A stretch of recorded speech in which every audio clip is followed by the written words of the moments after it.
My name is Lois Johnson.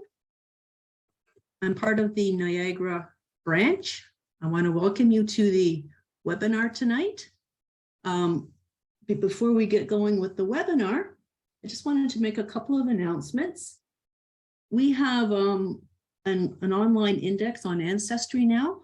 So if you go on to Ancestry, it will actually bring back to some of our documents that we have in our data. Also want to remind you about membership. Membership will be starting again on November 1st. So we can get our renewals out on November 1st or later. And just a reminder that we have lots of really cool stuff on our website. So that's really what I wanted to say. So now let's get to the good part. Let's listen to what our speaker has to say for tonight. David Sharron works at Brock University. He did some work at University of Waterloo in his undergraduate years. He was teaching history in high school. Although he wanted to teach history in high school, that was his career goal. But when a professor forced the class to work with archival records for a major research paper, David became intrigued.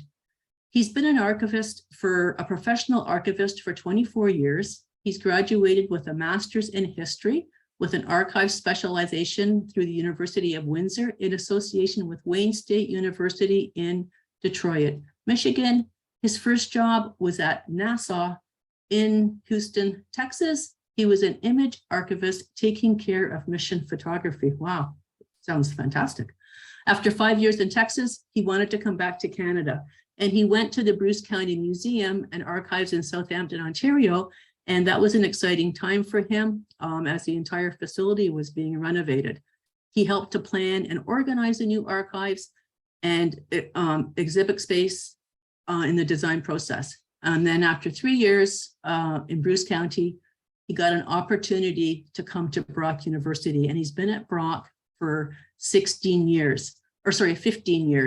He's the head of archives and special collections in the library. He loves the energy that comes from working with the students. He's also a certified archivist through the Academy of Certified Archivists and has completed the Digital Archives Specialist certification through the Society of American Archivists. So that's the introduction to David. So David, let's go ahead. Let's listen to what you have to tell us. Thank you very much, Lois, and thanks to everyone for coming out on a Friday. Do appreciate it. Looking forward to this opportunity to talk to you about what we have at Brock University. So just to be sure that there's time at the end, I'll jump right into it. And the icebreaker I always love to use is this cartoon from Shu. Students really often have never been into an archive when they first come to us in their undergrad years. So I always use this to start, with the punchline being an archive is a dump without seagulls. And in many ways that's true. Wherever I've worked, there's always been a situation where someone is on the way to the dump and asked, do you want to take a look at what I have before I get there? And sometimes there's absolute treasures that should never be thrown out. But as a whole, an archive, of course, is a place where inactive records of historical value go to be preserved. And at Brock University, when the university was founded in 1964, it was a real grassroots movement to have a university in the Niagara area. There was no post-secondary institution in the area, and young people were leaving to go to school, and some weren't coming back. So as a way to say thank you to the community who really rallied to have a university in Niagara when the library was established and the special collection needed a focal point, it was decided early on that what the Special Collections and Archives Department would focus on would be all things Niagara, from its earliest history, environments, and all sorts of subjects, the people, all from the very, very deepest past to the present. And we've been doing it for almost 60 years now. And if anyone is doing any type of research that deals with Niagara in some way, shape, or form, our institution is certainly one of the places that you should visit. So we are kind of a two-headed monster in the Archives and Special Collections Department. The Special Collections area really focuses on the book collection. We have over 17,000 titles in here. None of the materials in this department circulate, but they are available for anyone to use. And we did a survey of this book collection about 6 years ago, just to make sure the materials we were keeping on the shelves were finally tuned to our collection mandate, and a good 65 to 70% of the books in here in some way, shape or form deal with Niagara. So it's such a very impressive collection. And the other materials that we have in our library tend to be those things that are extra valuable or fragile, or tend to be stolen from libraries. So they're up in the special collections area just for extra protection. And then the main focus at the start of Brock University was to have this great book collection, but oftentimes when we are telling people we are collecting Niagara history, archival material would come along with the books. So very quickly, the archival primary source material started coming in too. So it is a really fantastic place now where our researchers can do primary research with original documents like the diaries and letters and photo albums and things like that, as well as having the secondary source material, so that core research history is there to support everything that they're finding with the primary source material. So it is a really fulsome place where people can do their research. So just talking about the secondary source material we have there, we do our best to keep up with all the published works on the Niagara area that are published in the past all the way to the present. And if we can grab government documents and other reports about Niagara, we certainly have our ear to the ground and try to get as much of those as we can. So that makes up a lot of the special collections that we have. And then when we get into things like this, city directories, some go from the 19th century all the way up to, I think the last printed city directory for our area was in 2018. So we have large collections that really cover the major city centers and city and town centers of the Niagara area. And then we have some of the broader Ontario directories from the 19th century as well, and business directories too. So the neat things you can find in these directories, I'm sure some of you are familiar with this, but this one is from 1863, and you can see what people's career was, where they were living, and a lot of other details. So as these directories went on, more and more details like addresses and phone numbers were added. We also have a good map collection. It's always growing, always something that comes in with archival donations. And this is just an example of a survey map of the Welland Canal around the 1850s, 1860s. But if you zoom into this, you will see that people's names are written next to the buildings at the time while they are doing these surveys. So even if you don't think a map might be something that can be useful to you, these original maps with handwritten notations can be very, very precise. And I will also pitch for our map library, which is separate from the archives and special collections, but also at Brock, they have a great historic map collection. And we do our best to digitize things and get them up online if you cannot visit us. So we have a great map collection. We, of course, have local newspapers going way back in hard copy as much as we can. We try to preserve those. And we are still getting the other local papers on microfilm on a monthly schedule now. So things like the Niagara Falls Review and St. Catharines Standard, the larger papers we have on microfilm. And then as you'll find in all archives, you'll find things like the diaries, various types. So if you're looking for family names or neighbors of people who might have been in a community, diaries are a great thing to look through. We have photographs of schools and organizations. Some are labeled, some are not. That's the That's the bane of all archives is some people don't label their photos, but you know, a lot of pretty faces you can look at. And of course, there's correspondence of people writing to and fro. And if they're family members, you can find a lot of good genealogical information in there if they're talking about the comings and goings of the family. And then, oh, it's probably been over 20 years now. We had a really wonderful group called the Friends of the Loyalist Collection at Brock University. A lot of United Empire Loyalists settled in the Niagara area. And this group of individuals wanted to develop a Loyalist collection at Brock. And they raised money to do so. And we have a lot of wonderful resources that can help people who have UELs in their family.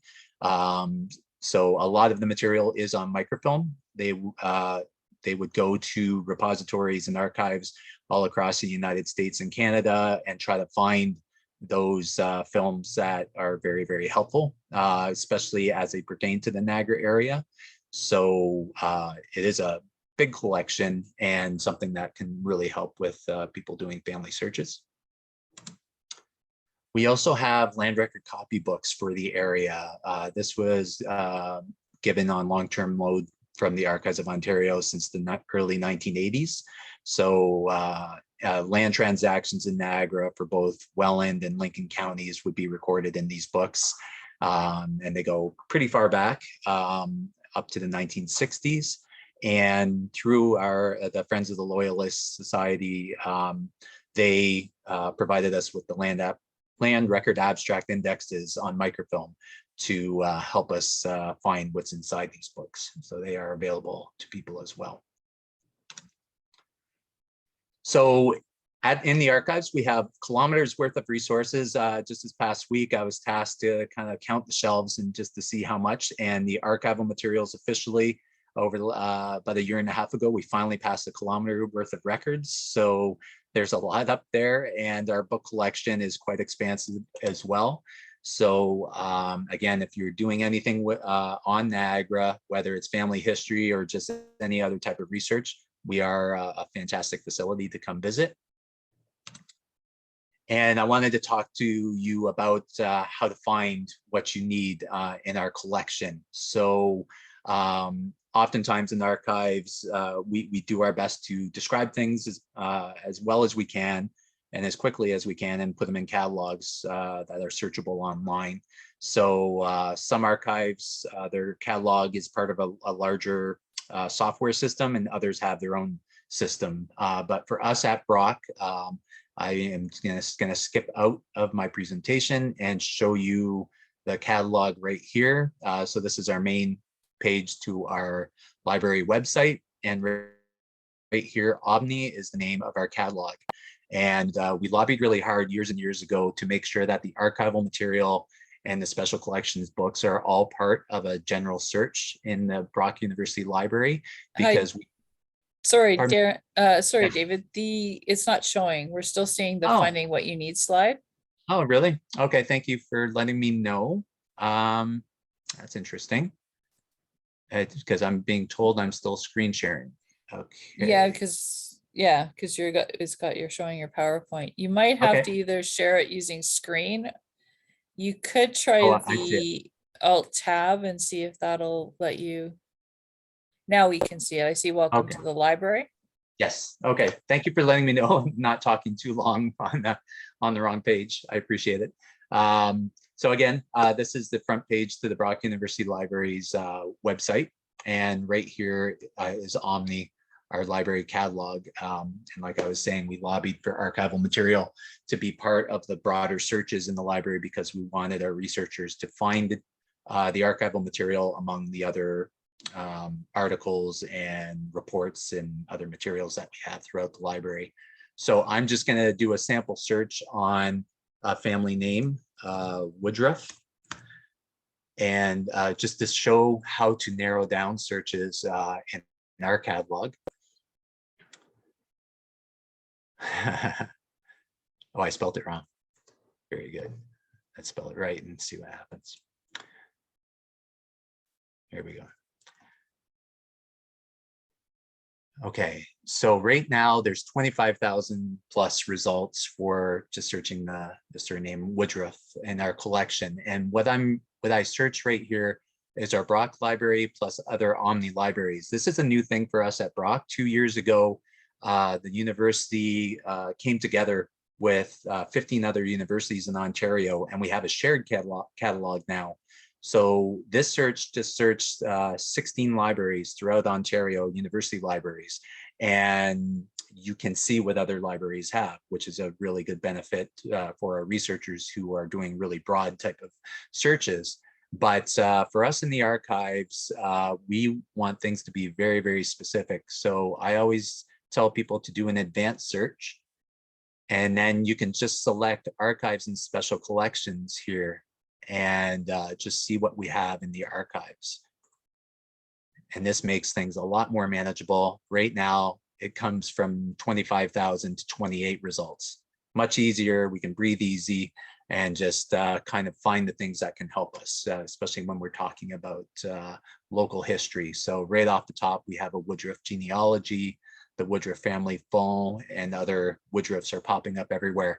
And just to show, I like that this came up at the on the 10th item right here is a cemetery record made by our own OGS of the monuments in the cemetery, and 2 Woodruffs were some of the people who transcribed those things. So I always appreciate that good work, and we do our best to keep those materials up to date too as they're available.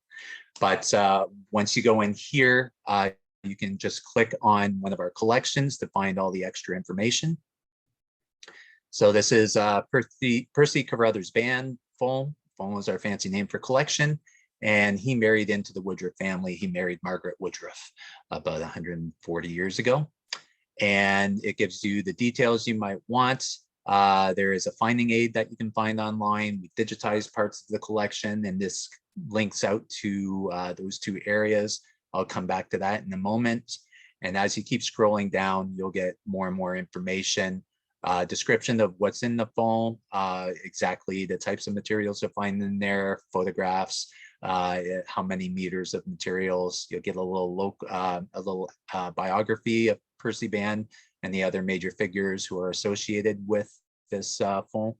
And at the very bottom is the format. It's mostly textual materials, and it's in about 2 banker's boxes. But I wanted to show first our finding aids. We have 5 of us work in this department, and 3 people are dedicated to describing our collections and creating these finding aids so people can find exactly what they need. This is the finding aid. It gives all the details that you found earlier.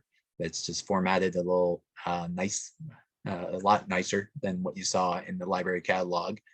It gives you the citation information. The RG number is what you would need if you wanted to find this. Very important, RG stands for record group. And that's kind of like the call number for the collection. We have over 800 collections in the archives. So having that RG number helps us get the materials to people a lot faster. I'm just going to scroll down a little bit fast, and just to show how we organize these. So here's the diplomas of Percy Band and members of his family. And these numbers on the side are very important, especially if you're going to come in and use our materials. We need these numbers on the side just to make sure that we can get the right materials out to you. So this would be, O would stand for oversize. It's our oversized box number 1. And this is item number 3 within that box. Right here is 1-3. This is box 1, folder 3, if you wanted to see any of those records. So some of our collections, our largest collection right now is 260 boxes plus large.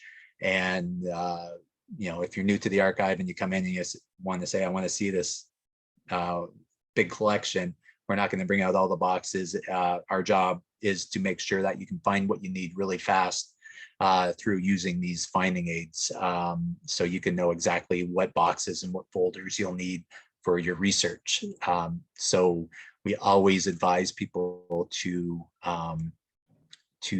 look at our finding aids before coming to the university and using our materials. So that's finding what you need very, very briefly. And also check our digital repository. We have one person in the archives dedicated to digitizing materials, and we've been doing it for ever since I got to Brock 15 years ago. And our digitization specialist is wonderful. She's fast, she's smart, she's as detailed as she can possibly be. And after all these years, I bet you less than 1% of our materials are up online, even with all the good work that's been done. So I'm going to show an example of our digital repository. If you go to the homepage of the Brock University Library and go to the archives area, there's links to all these spaces. But you can see this is our space in the library's digital repository. There's theses and other things in here, but we have a good chunk of it. And we break it down into 3 areas: archival resources, digitized books, and university archives is something else we take care of. But if we go into archival resources, right here, you'll find everything that we digitized by collection. So it is a very lengthy thing that you can find, hopefully find things in here.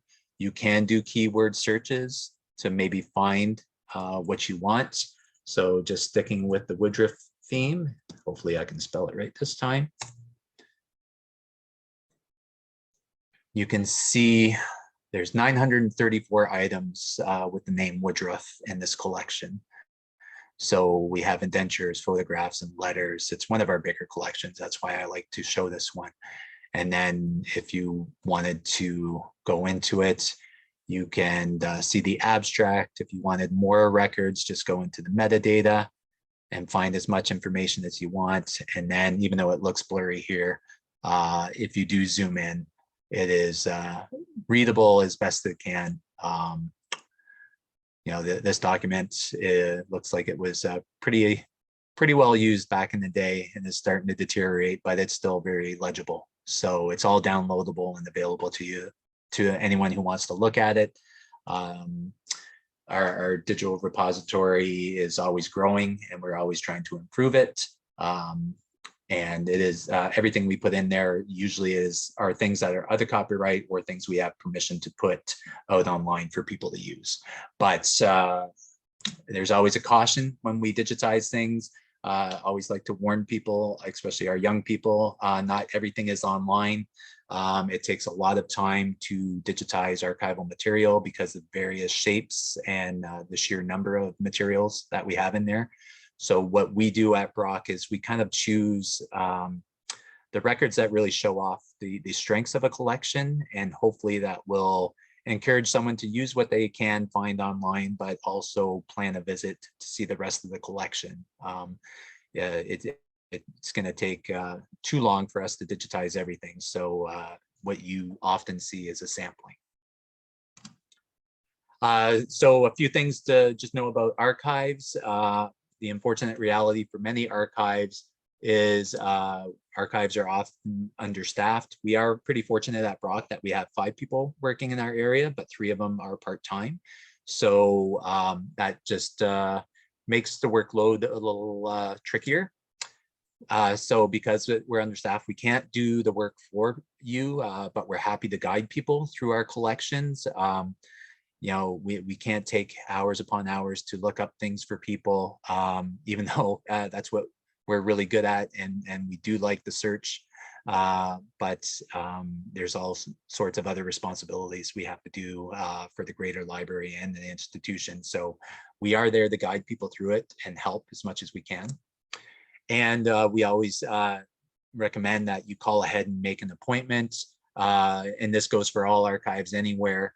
We often call ourselves lone rangers because we are often understaffed. Some archives are just run by one person. And if that person is away talking to a potential donor at a meeting or going on vacation, you might come to a closed door, even after traveling as far as some people do to do their work.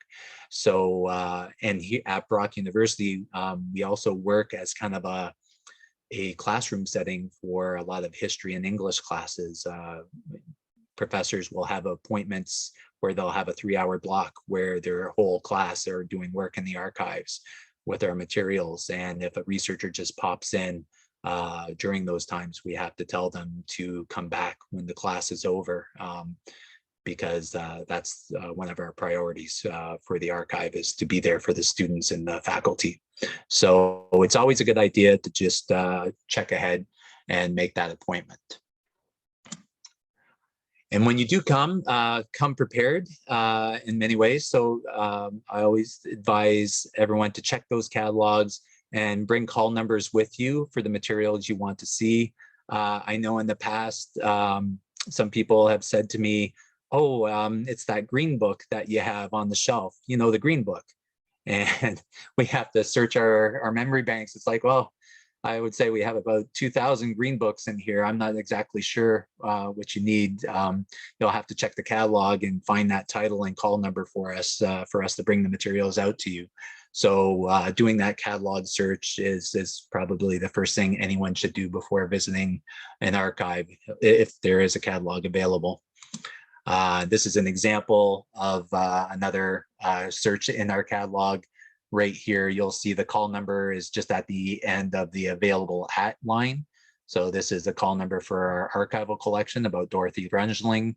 And then the book call numbers are right here for a couple of the books that Dorothy wrote. So if you write us ahead of time an email saying you want to come to visit, if you wanted to list some of the things that you want to see while you're there, list could look like this. This is really, really helpful for us.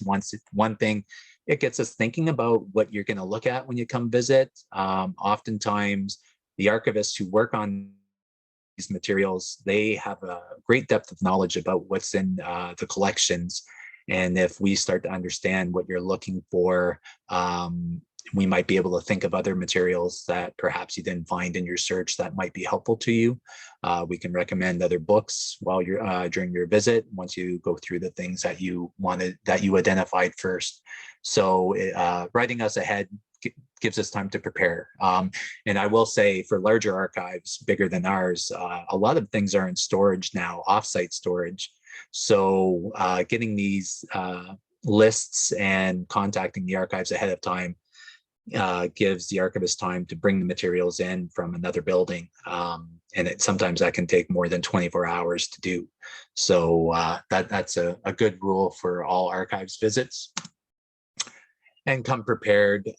Certainly have a plan of attack to maximize your time. Because of our limited staff resources, our times are sometimes very limited, just to 7-8 hours a day that we're open. So while you're there, we want to make sure you have the most efficient time with your materials. So if you do go through the catalog, think about what materials you want to see first, and then what other things you'll see if you have extra time to go through things, or maybe that's when you do another search of the catalog and see what else you can find. Once you understand our cataloging system, you can find more and more materials. And use us to help move you forward. Come in and search what you wanted to at first, and just start talking to the people in the archives about maybe other resources that can maybe help your search. Again, we're there to help with the research as much as we can, and actually it's the funnest part of the day for us, is to make sure we're helping people. Our job is also just to make sure things are moving smoothly for everybody in the reading room. The basic rules about using archives. So when you come in, especially for us at Brock, we don't allow book bags and coats on our tables areas. There's a little cubby system that's just off to the side. So if you're using a laptop or a notepad, we just ask you to bring those materials out, put them on the table, and then everything else is off the table. So we can just keep an eye on what you're using. And we also ask you to write down on a piece of paper form when you come in all the materials that you want to see. It helps us track who's using what and what records are being accessed the most. It gives us an idea of what things might need conservation needs in the future, especially if there's high use items. And it also tracks things that might go missing. So we do keep those records permanently. but it's also has all of our other rules on it too. No food or drink, of course, in the archives because of the value of some of the materials. And I could probably list off about 25 rules, but I don't want to scare anyone off. But the other major one is it's fantastic that we all have a camera in their pockets these days with cell phones and things. That has really lightened how many people are doing photocopies nowadays in our reading room. We do have a photocopier there if that's still how you like to work, and it's available to anybody. But if you wanted to make a copy either on the photocopier or using your cell phone, always just ask first. Some donors don't want their materials to be digitized and placed online. And you know, our relationship with the donors is very key to our success. So we certainly want to make sure that we're following all the requirements of us having these materials. Some archives, if you take out a camera and start taking pictures without asking, they will throw you out immediately. We're not that mean at Brock, but I know those things do happen in some places. So always ask before you copy anything. So those are the simple rules. And I'm just wrapping up just so there's a lot of time for questions. But if you do have the opportunity to visit us at Brock University in St. Catharines, Ontario, we're on the 10th floor of the Brock Library. It's really fantastic to be in the tallest building on campus. You can pretty well see us from anywhere. So we appreciate that. Our hours are 9:30 to 4:30 on weekdays, and that email address archives@brocku.ca goes to all 5 of us. So if you write us a question or if you want to come visit, all 5 of us see it and someone will get back to you and just confirm and help if we need to help you before you arrive. That's our website that goes directly to the archives pages, and all the links that you saw today are there. And if you want to contact us by phone, there's the Brock University phone number plus extension 4335 that goes to the reading room, which is always occupied by somebody. And I will say this is it's been going on for about 4 years, but for those of you who are visiting us, a good time to do it. I know we're a university with about 20,000 students and 3,000 other workers, and it can be very busy during the fall and winter. But for the last 4 years, parking has been free at Brock University during the summer months from May through August. So if you wanted to plan your visit to the Brock University, and parking, unfortunately, you have to pay for it at all other times. The spring, late spring and summer are the best times to come to do your research. So I wanted to give everyone an opportunity to ask questions, make comments, even anything that you want. I'm here to answer. Okay, David, thank you very much. That was amazing. It just reinforces that I really have to get to Brock to see what you have there. I'll look through your website first to see what you have there. But I do want to make sure I get there. So we do have a few questions here. Just talking about your newspapers, I know I've seen some of them online. Are all of the newspapers that you have online, or are they going to be done in the future if they're not online? Can you answer that question? Yes, that's a involved question. We do our best to digitize certain newspapers. We've digitized a lot of our War of 1812 newspapers, especially when the bicentennial of that war was just, well, it would be about 7 years ago, 10 to 7 years ago. So we digitized everything that we had at the time. So all of our War of 1812 newspapers are online. And we recently had a co-op student start to digitize our 19th century newspapers on microfilm. And that project recently just stopped, but it's something that we're going to continue doing as much as we can with the resources we have. So we are doing our best with that.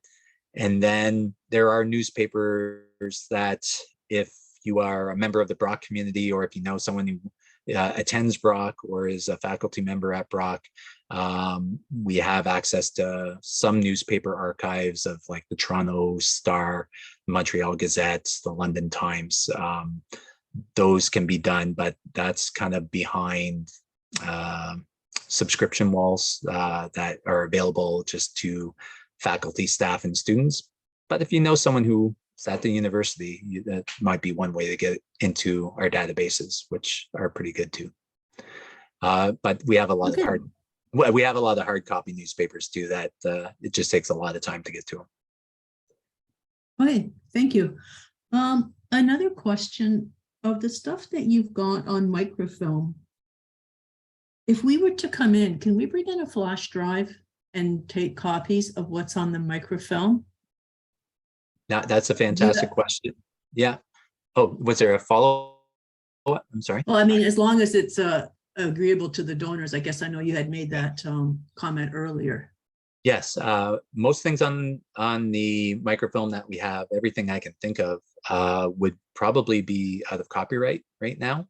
So I do think people can do that. And we, a year and a half ago, we got one of the newer type of microfilm readers, and it is something you can bring a USB stick and just do the scanning right there and walk away with it. And anyone can actually make a copy if it's for home private study use. It's when people digitize things and then republish it, which could be just putting it up on Facebook or in a blog or something like that. That's when copyright comes into contention with what researchers do. But if you're just using it for your own private work, you're allowed to copy just about anything that we have. Okay, so if we have people that are out of town and can't come into Brock, is there any way that they can send you a request? I mean, obviously it would cost some kind of money. Is that something, a service that you would offer? Or is that not something that's available right now? Yeah, it's something we really can't do. Usually, if someone knows exactly what they want, and say, oh, I know you have a picture of the schoolhouse at this time period. I see it online, but I want a better copy. That's something easy for us to just help someone with. But we don't have the staff resources to do an hour of research for someone, even if, you know, it breaks our heart that maybe travel is a limitation to people. But actually, through the Niagara OGS branch, I've had this conversation with Steve Fulton. You know, anyone in the Niagara OGS is very welcome to come use our resources too. And I do believe that there is a research committee or group within the OGS, and I've pushed people towards you guys to help people from out of town to do this larger type of research. So yeah, unfortunately, we just don't have the resources to do any real research like this. We would do it all day if we opened up that door. Yeah, we do have a research team. So if anybody's interested in that avenue, one of us could probably get to Brock to take a look at their documents there. Do you need any kind of a library account? No, yeah, that's a very good question. When you arrive, if you intend to use the computers on site or our Wi-Fi system, you do have to just, you go to the front desk of the library and ask for a day pass. It doesn't cost anything.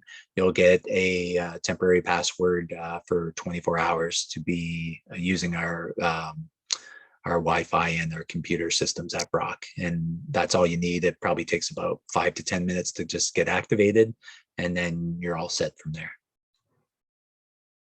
Okay, I'm wondering if you could, when you were doing your presentation and you went out to the Brock website, wonder if you could just pop the that search page into the chat. I don't know if you can grab a copy of that link and just pop it into the chat.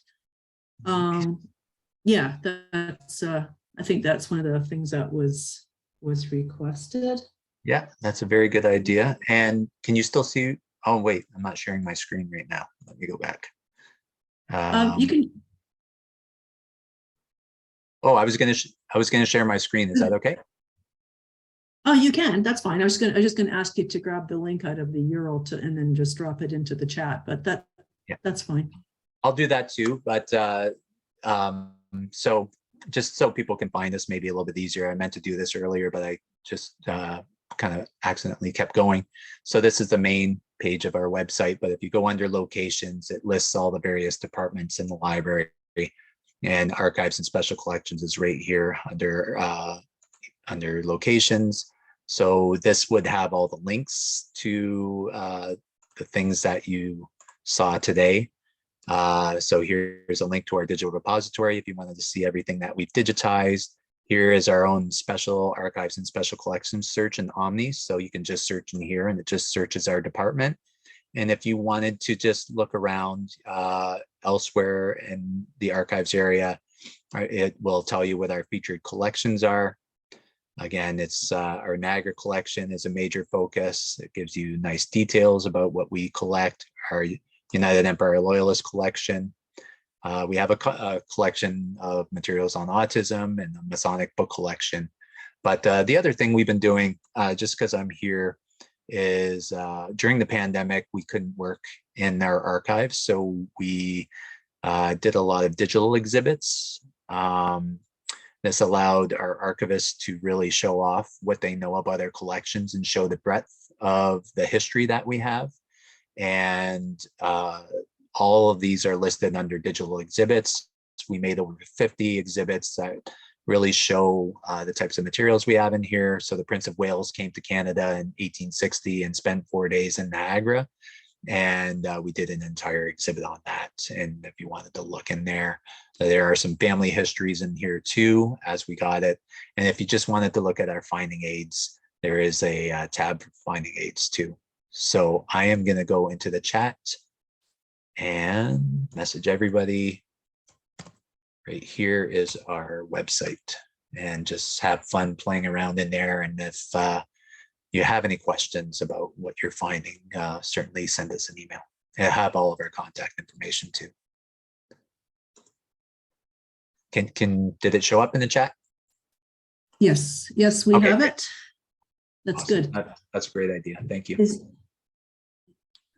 Is there a time, if somebody comes in for a visit, is there a time limit on how long they can visit for? Do you have to book blocks, or if you just say I'm coming on a certain day and you're agreeable to it, it's for the whole day? I'm just curious. Somebody was talking about coming from a distance and they wanted to know if they could be there the whole day. Yeah, the whole day for sure. 9:30 to 4:30 is our hours, but it just depends on whether or not there's a 2-hour class happening in the archives or not. So if you, in your initial contact email with us, just say, I intend to come here for 12 o'clock to 4 o'clock.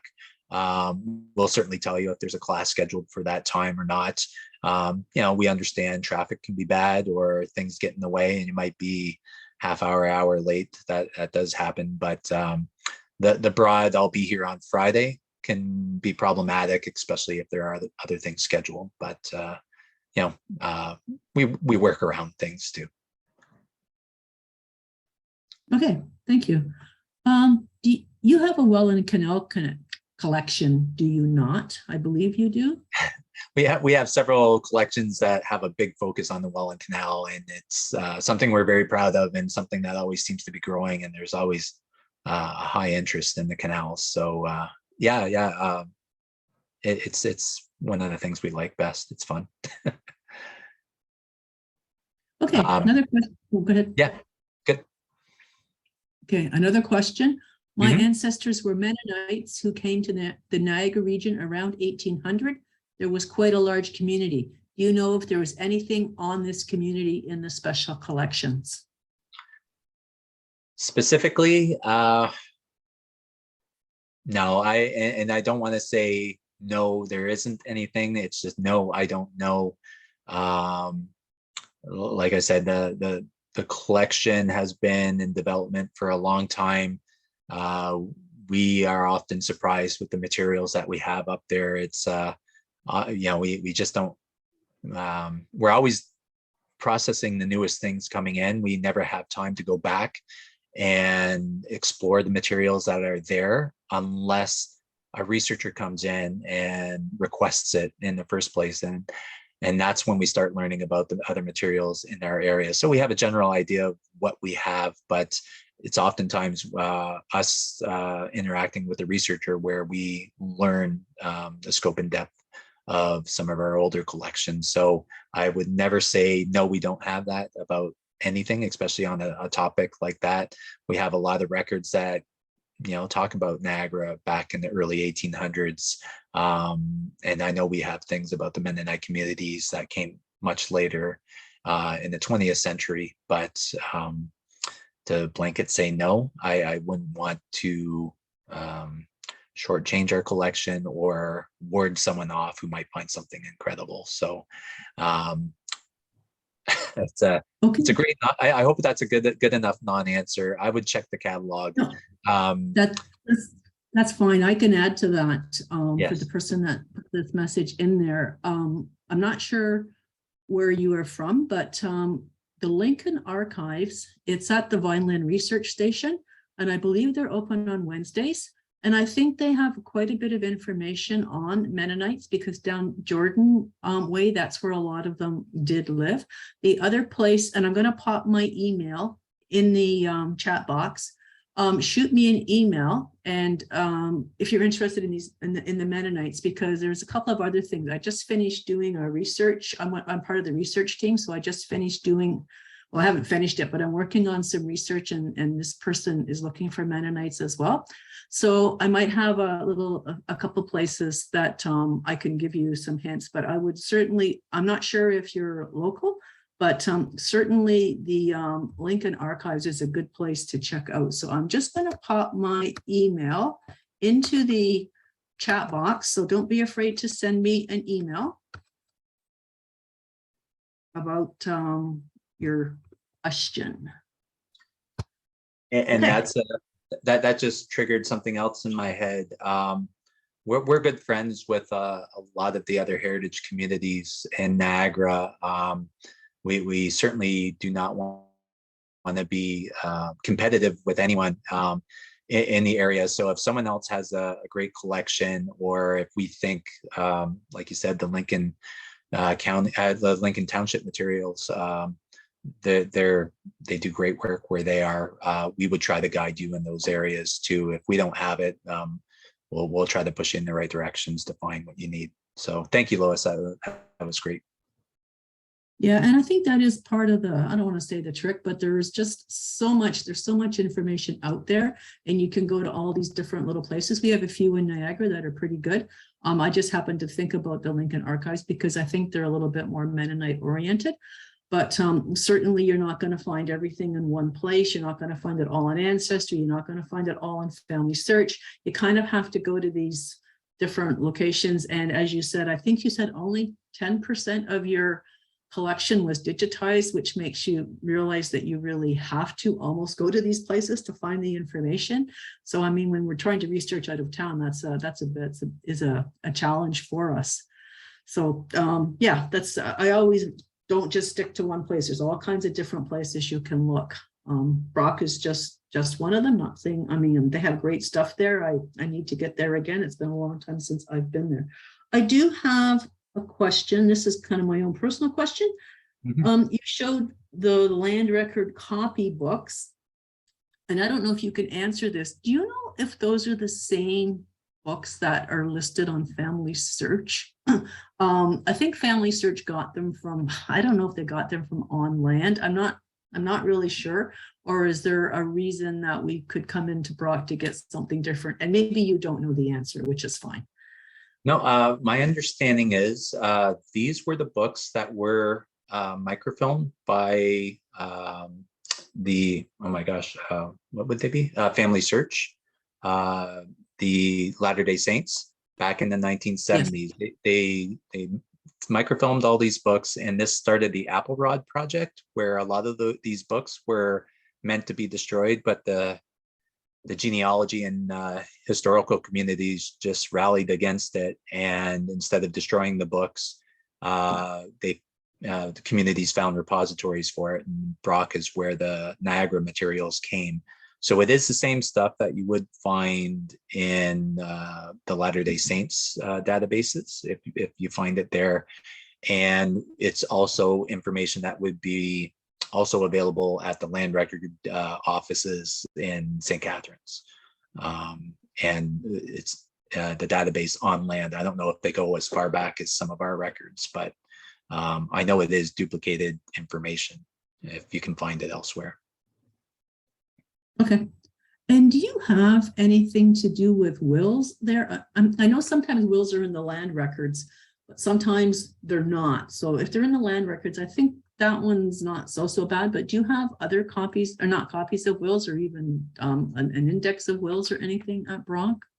No, if it's associated with the land transaction, Okay. it can be in the copybook, but that's just are you lucky today type of situation. The actual wills, when people ask us that question, we usually direct them towards the Archives of Ontario. We don't have anything like that. Okay. All righty. So anybody have any more questions? If so, just pop them in the chat. Just looking quickly through here. Excellent. Thank you for the great presentation. I certainly plan to get there one day soon. Oh, go ahead. I do see a question about the police forces in this area. I guess it was a direct message to me, so maybe you're not seeing it, Lois. But someone asked if we have records from the police forces. No, the Niagara Regional Police built a brand new facility about 10 years ago, and I know they have a records coordinator, records manager there who keep a lot of their history in there. So we don't have anything like that unless your family member appeared in the newspaper, did something that got their name in the paper. So nothing directly to deal with the police forces. So I just want to make sure I'm getting questions that were sent to me. Someone asked if they have items that might be of interest to us at Brock. How do I proceed? We always appreciate donations. That's what the bulk of our collection has been built on, the generous donations of individuals over the years. So just from our website, if you find my email address or phone number, just give me a call and we can start talking about potential donations and the types of materials.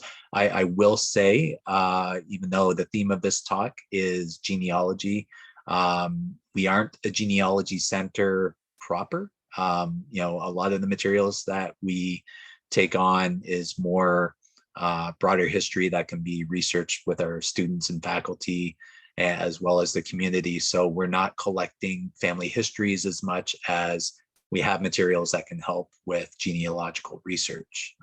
If that doesn't, it's confusing in my head now, but if that makes any sense, we do have other groups like the Niagara branch of the OGS and some other institutions who do genealogy a lot better than we do as a collecting venture. But if you have old materials of your family or of the Welland Canal or the War of 1812, we're always interested in those type of topics, or local businesses. That's one of our focus. So I hope that helps. Any more questions there, David? Where are we on time? 5 more minutes, maybe. We got time. Yeah. Okay. Someone just asked, is there a particular record or artifact that is a favorite?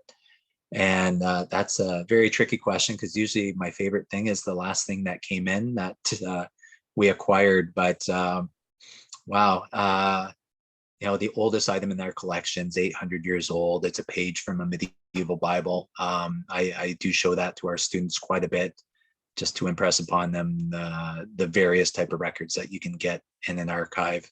We're starting to collect a lot of digital material, emails and digital images and texts and stuff like that. So we have a span of things, but we have 9 things that were signed by Isaac Brock in our collection.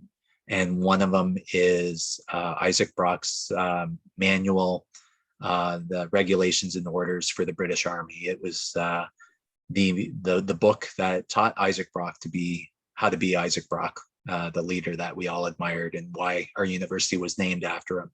And we have his personal copy of that. So I think that's one of my favorite things in the entire collection. But yeah, we have a lot of good stuff though, and that's a hard one to say one thing. That's awesome. I have one more question here, and I'm Of not course. quite sure what it's referring to here. Where do I find the land records on the library page? Yeah, that is a great question. It is probably not even up there. It is it is a big unwieldy collection, and it's something we haven't even described yet.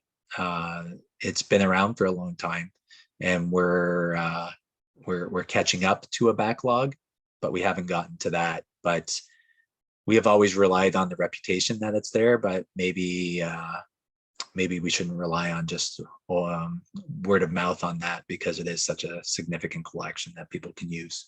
So that might be something we need to correct in the future and get someone to really list the inventory of what we have there. So I apologize. It's probably not there. Okay. Another thanks for the presentation. Another great presentation. Want to get to Brock soon. So basically, I think, unless there's more questions, I think that's it. And I want to thank you, David. That was really good. I learned a lot. I know for sure I need to get there. If only 10% is digitized, clearly I'm not getting much off the internet here. So I have to get in to see what you have. I'll be planning ahead to look and see what you've got. So yeah, and thanks for the fantastic presentation. It was really interesting, really good. It was a pleasure, and hope to see a lot of you come through our doors sometime soon. Really appreciate the opportunity. Okay. Thanks, David. Take care. Have a good weekend, everyone. You too.